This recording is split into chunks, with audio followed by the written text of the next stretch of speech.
دوستان سلام و عرض ادب، علی رامی هستم. با ویدیو آموزشی دیگه در خدمتتون هستیم. امروز ویدیویی که براتون در نظر گرفتم آموزش نویزگیری هستش. یه فایل دارم من الان، نویز داره مقدار.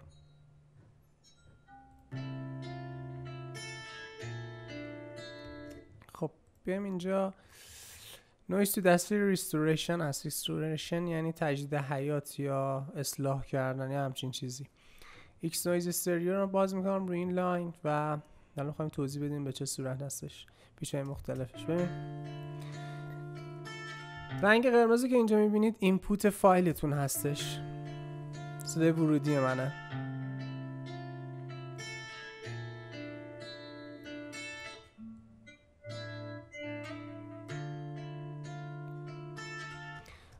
پس رنگ قرمز شد ورودی من، درسته؟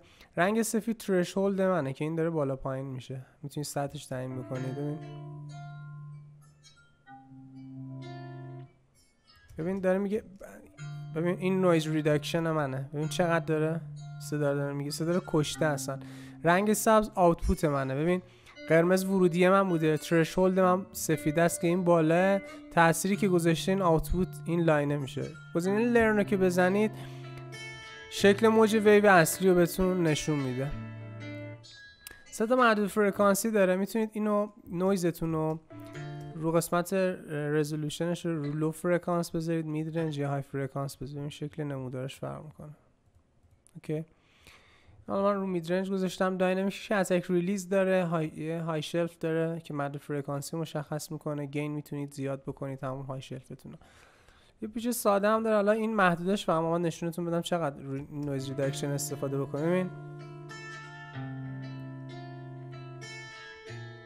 ببین محدود اصلا صدامو خراب کردن اینجا پا اشتباه. ببین زیر 12. ببین 8 الان بیشترین حدی که نویز ریداکشن استفاده شده و مثلا آدیو فایلمو تحت تاثیر قرار داده. ببین منفی 12 اصلا نشده، ببین هنوز هیچ چیزی رو نگرفته. ببین نویز ریداکشن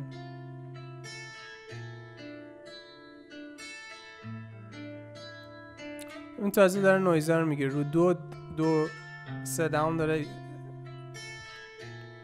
همین حد مثلا برای نویزگیری کافیه. حالا اگه میخواید بیشتر فشار بدین اینجا، ببین دیگه 5 دیگه خیلی زیاد میشه.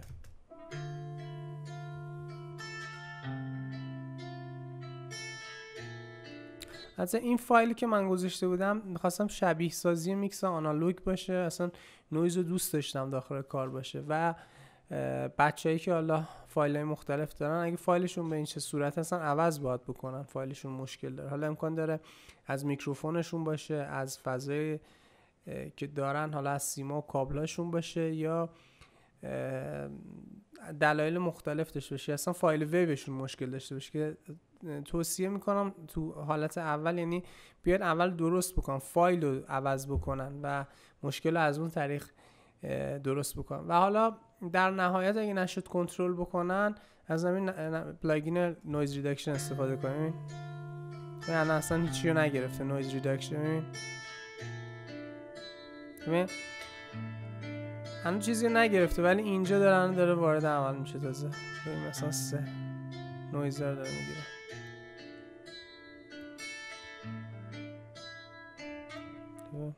الان رزولوشنش نگاه، ریداکشنش نگاه، هیچی نگرفته. هم درصدشه که چقدر بیاد بگیریم. این 100% این خیلی زیاده برای این. اگه رو 6 میزنیم تو ترشهولدتون رو، ریداکشن مثلا اولش 70-75 باید باشه. رابطه بین این دوتا اسبات برقرار بشه. اون این ویدیو آموزشی هم بهره لازم رو برده باشید. کانال آپارات من میکس با علی رامی هستش، 2 تا ایکس داره و کانال تلگرام من، میتونید با ما همراه باشید. خیلی ممنون.